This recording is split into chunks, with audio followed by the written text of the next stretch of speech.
Siapa tuh Silmi Hafsatul Zahro? Assalamualaikum warahmatullahi wabarakatuh.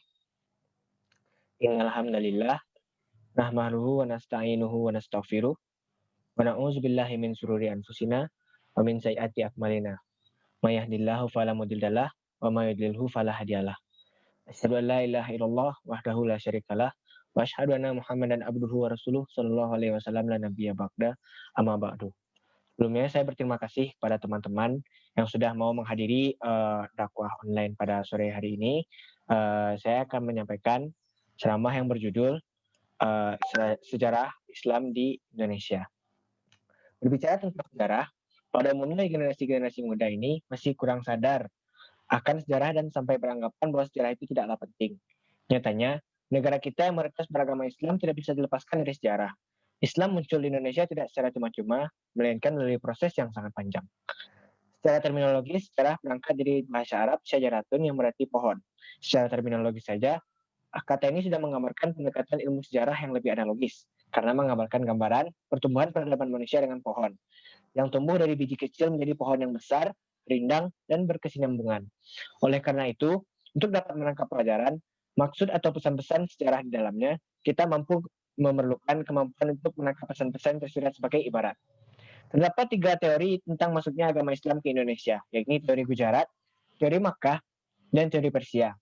Ketiga teori tersebut saling mengemukakan perspektif kapan masuknya Islam, asal negara, penyebar atau pembawa Islam ke Indonesia. Ketiga teori ini pun sebenarnya tidak membicarakan masuknya agama Islam ke pulau-pulau di Indonesia, melainkan hanya menganalisis masuknya agama Islam ke Sumatera dan Jawa, karena kedua wilayah ini merupakan sampel untuk wilayah Indonesia lainnya.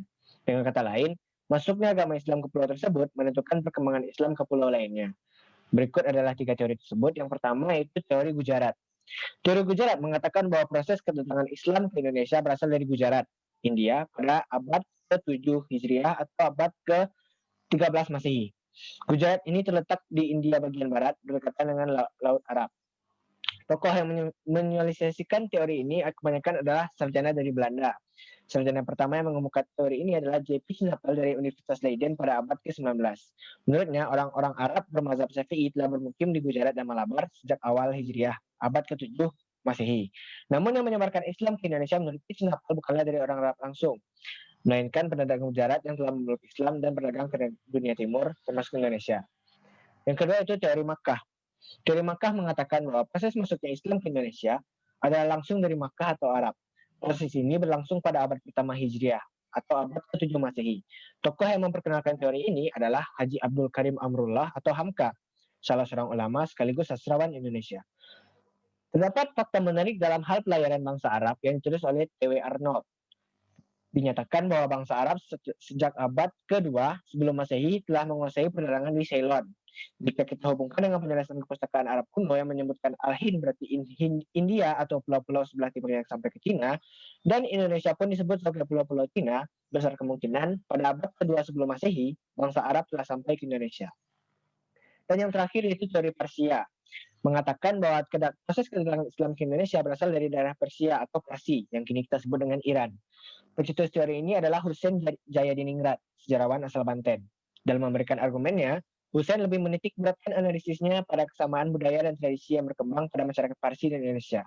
Kesamaan budaya tersebut seperti yang pertama itu peringatan 10 Muharram atau Asyura sebagai hari suci kaum Syiah atas kematian Husain bin Ali yang kita sebut dengan Tablik kalau di Pariaman Sumatera Barat.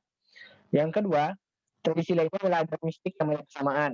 Yang ketiga, penggunaan istilah bahasa Iran dalam sistem mengejar bahasa Arab. Lalu nisan pada makam Malik Saleh dan makam Malik Ibrahim di Gresik. Yang kelima yaitu ada kesamaan seni kaligrafi pahat pada batu-batu nisan yang dipakai di kuburan Islam awal di Indonesia. Dari uraian di atas, kita lihat perbedaan dan persamaan ketiga teori Gujarat dan Makkah dan Persia sebagai berikut. Untuk Gujarat dan Persia itu persamaannya kesamaan pandangan, sedangkan perbedaannya terletak pada teori Gujarat yang melihat ajaran agama Islam mempunyai kesamaan ajaran dengan mistik di India. Walaupun dari ketiga teori ini tidak dapat titik temu, namun mempunyai persamaan pandangan yakni Islam sebagai agama yang dikembangkan di Indonesia melalui jalan damai, yaitu jalan perdagangan. Mungkin hanya itu saja ceramah dari saya. Terlebih dan terkurangnya mohon dimaafkan. Wabillahi taufik wal hidayah. Assalamualaikum warahmatullahi wabarakatuh.